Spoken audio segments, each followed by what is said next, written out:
Simply Cards and Papercraft magazine has landed. This is issue 190, and it has so much in it. There are 149 tips, but also included are 35 stamps. Look at that. That sheet is as large as the magazine itself, as well as 4 dies. So that's nice.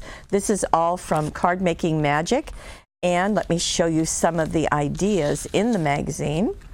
Open this up so you can see that you're getting some fun ideas. Shine Bright, isn't that cute, with the light bulb hanging down? And I love those kinds of light bulbs where you can see into them. You Light Up My Life, very pretty. Don't Let Life Ruffle Your Feathers. That's good words for all of us. Then you also have the kind of Dream Weaver, Dream Catcher, as well as feathers, showing you those. And then we've got more. And there's an interview with Christina Griffin. So that's really nice.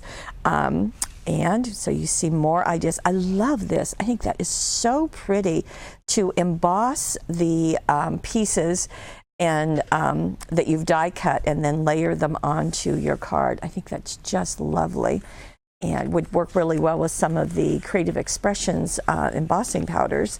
And now this has a special article on terrific texture, and I just thought these were so pretty, and it's fun to see how they're used. Now you can do these with stencils, of course. You can also take bubble wrap and put ink on it and tap it around to get circles, but lots of ideas and step-by-step instructions. That's oh so nice.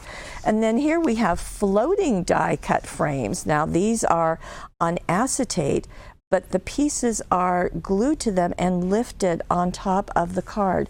Really pretty, so they seem to float. I've not seen that technique before and wanted to share it with you. Now we also have more ideas using the stamps and the dies that are included in the kit. You Light Up My Life. Very, very fun. So this is all yours right now. And as I said, it's Simply Cards and Papercraft, issue 190, and I'm delighted to tell you it is an exclusive product here at paperwishes.com.